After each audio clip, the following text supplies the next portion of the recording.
School for. Bradley Academy is at 415 South Academy Street. A day full of fun, and it's free.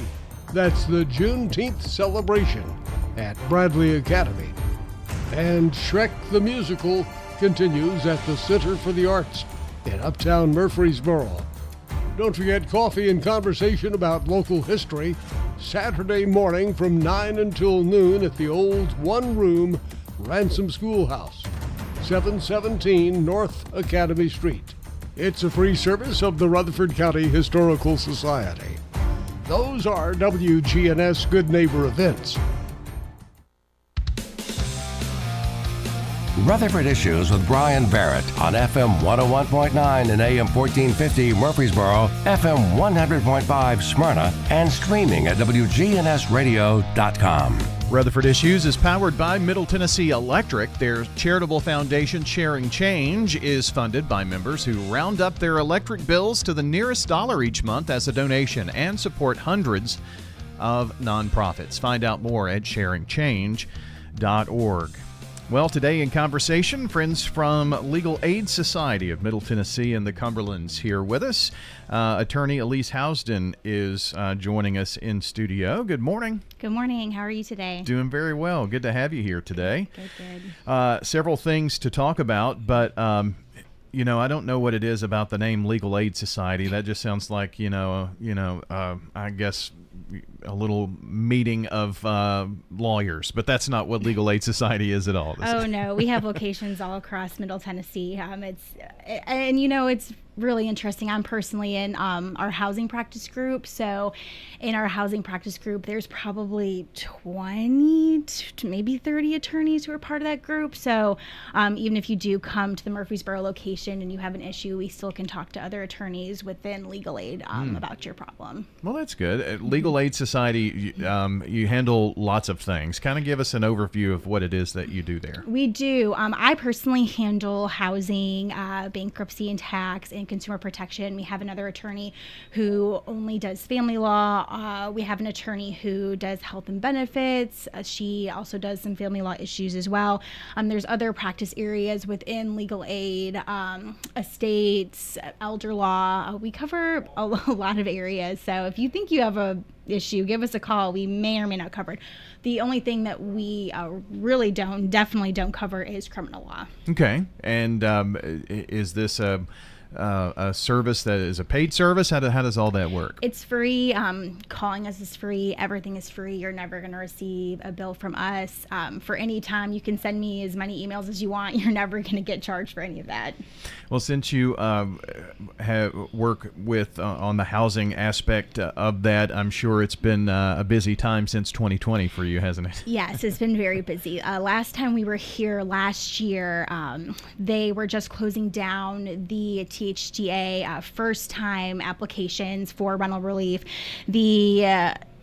Your additional funding request, that date has just now passed. May 15th was the last date that you could apply for your second and third request if you're eligible. But that doesn't mean that there still isn't a chance that you can't get more money. And let me preface this by saying if you applied before the May 15th date, make sure you follow up with your THDA people, make sure everything's going well there, because that application will probably still be pending.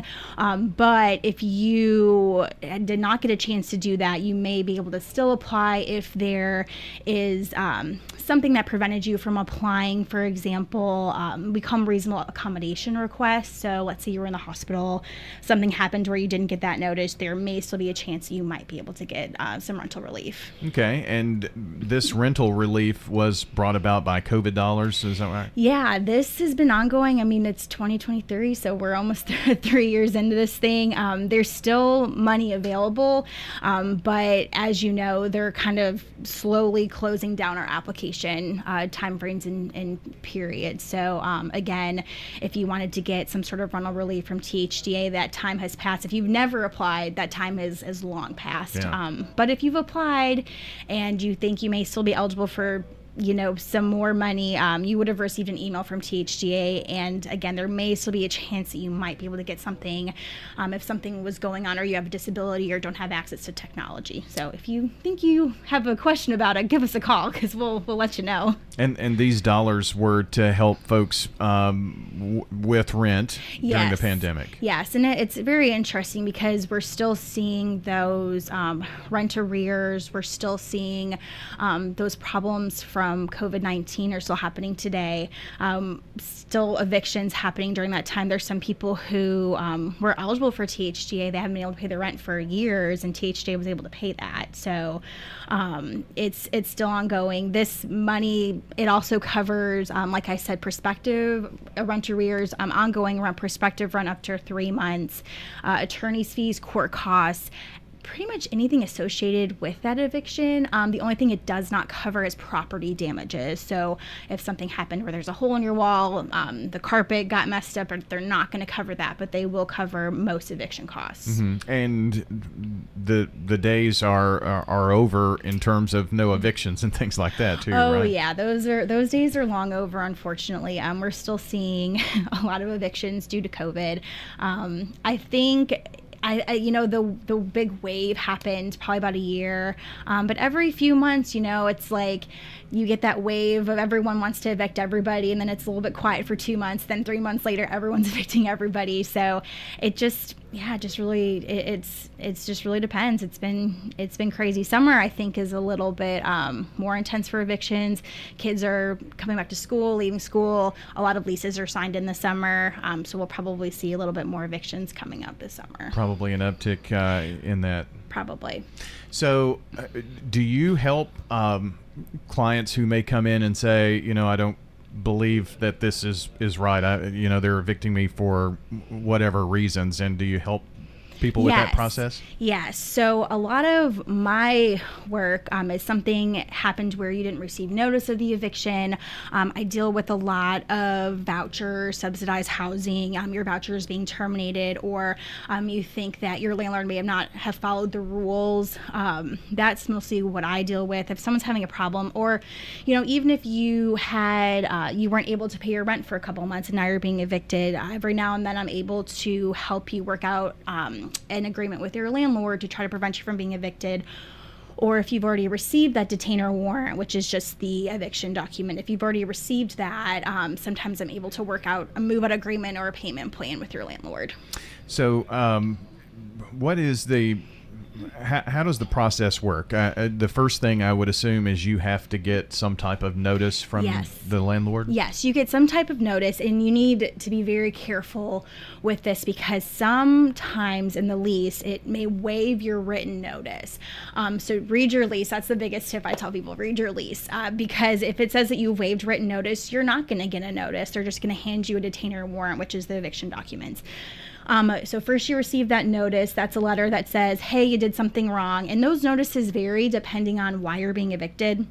Yeah, I was going to ask, what are those things that could go wrong? I would assume non-payment is one big one. The non-payment's the biggest one. That's typically a 14-day notice. Some landlords give a little bit longer, 30 days. They give you that chance to pay. They give you that chance to fix the problem. The shortest notice is 3 days. That's if something happened to, the health and safety of other tenants is at risk. You'll see that a lot. I had a case where someone's child accidentally set the building on fire. So that was like, okay, 3-day notice, you have to get out. Those situations are, they want you out immediately. So 3 days, 14 days, again, it's going to tell you in your lease. Okay. After that, then if you don't fix the problem or you don't get out within that certain time frame, you're going to get a detainer warrant. That detainer warrant is going to have the date that you need to go to court, where your court date's going to be at. It's very important that you go to that court date. I cannot stress that enough. Go to that court date. A lot of people are scared about going to court, and I understand that. I get nervous about going to court too. And that's your job. Yeah, I know. It never gets easier, Yeah. There's still a judge, you still want to be respectful. So, but go to that court date because you will have the opportunity to talk to your landlord's attorney or talk to your landlord and try to work out something. The judge does allow you time to do that before you go in front of him. If you're not able to work something out, you go in front of the judge. The judge makes his decision. Now, if the judge decides to give possession to your landlord, then you have 10 days after that until a writ of possession is issued. This is a piece of paper that the court's going to give your landlord, and that's when a sheriff comes to your home. Sometimes sheriffs will give you a heads up and say, hey, we're coming back in 4 hours, make sure you move out, or sometimes they'll just put your stuff out, or they'll just change your locks. If this happens, you cannot go back and get your stuff. So it's very important that if you get possession, you got 10 days, you need to get out. So if they do change the locks, you can't get your stuff from inside. You cannot get your stuff once they're inside. Now, you can always ask your landlord, hey, I didn't have a chance to move everything out. Like, I want to move it out. I'm sure they don't want to deal with it for the most part either. No, and I mean, they'll charge you to move it too. That's the big thing. Sometimes we see these crazy charges that come up when people do move out. It's like $1,900 for 9 light bulbs, just things like that. So move your stuff. That blanket that's on the floor, that's the only thing you left, or 1 bag of trash, move it, because they can charge you these fees for that. We are talking today with Elise Housden. She is an attorney with Legal Aid Society, and we're really talking about renting, and we went through the eviction process there, and you mentioned things like read your lease, and that kind of makes me think that there are some tips that maybe you can give us when you are renting to maybe look for, and maybe help us out with that some. Sure. And there's always tons of tips. I think the first biggest thing is, before you move in, make sure you set your budget. You try not to pay more than 30% of your gross income. That's kind of that number that the IRS has set that says, hey, 30% of your gross income, that's what you should be paying for housing. Now, I know housing is really expensive these days, and that's not always... you're not always able to do that, especially people who are on Social Security, who are very limited, but 30% is what you want to shoot for. The next thing is, make sure you try to walk through the actual unit that you are renting. There are times when you walk through a unit and it's beautiful and gorgeous, and that's not the actual unit that you move into. So walk through it, take pictures, record everything. This could be in handy later on. If there is any sort of repairs that need to be made, make a list. Make sure your landlord signs that list so you're both on the same page before you move in. That's good. So like if there's a hole in the wall, or whatever the case may be. Or even just simple stuff like the water pressure isn't great. A year with really bad water pressure is a long time. So turn on all the lights, make sure every appliance works. Read your lease. That's the biggest thing. Your lease is going to be your roadmap on what's going to happen. If something happens, what's going to happen when you move out. It really is going to tell you when to pay your rent. It's going to tell you everything you need to know. When you want to move out of your place, read your lease again. It's going to tell you, do you need to give them a 60-day notice that you're moving out, or do you need to give them a 90-day notice? Sometimes it's a 120-day notice. Your lease will tell them, will tell you what you need to do in order for your landlord to know that you don't want to renew the lease. Is that something that you can negotiate with them too? If you want to, 90 days instead of 120, I mean, that's part of the conversation you could have. Maybe? Yeah, that's something you want to negotiate. You're given that lease beforehand. So if you're reading through the lease and you want to negotiate that, go for it. Just make sure if you do that, you write in the change on that lease. Your landlord signs it, you sign it, you keep a copy in a safe place. Your landlord's going to keep a copy in the safe place. So when the time comes for you to move out, they're going to say, oh, well, you were supposed to give us a 90-day notice. And you say, well, here's the lease that says, I only had to give you a 30-day notice or a 60-day notice, and here's your signature and here's my signature. So everything that you do on the front end really can protect you in the back end, like those pictures. Yeah. Let's say you move out and your landlord says that you broke the window, and you have pictures and a recording of walking through the unit at the beginning, and the window had always been broken. They've never fixed it, even though you've asked them to fix it. You can say, well, that window's always broken, so you can't charge me for that broken window. Yeah, that makes sense. And so when you're going through this process, it sounds like that lease and understanding the lease from top to bottom is very key. Yes, and that's also a way to avoid those fees at the very end. That's also a way to help get your security deposit back. You kind of want to avoid those lease termination fees. If you don't give enough notice, they can charge you those fees, and sometimes those fees are really, really hefty.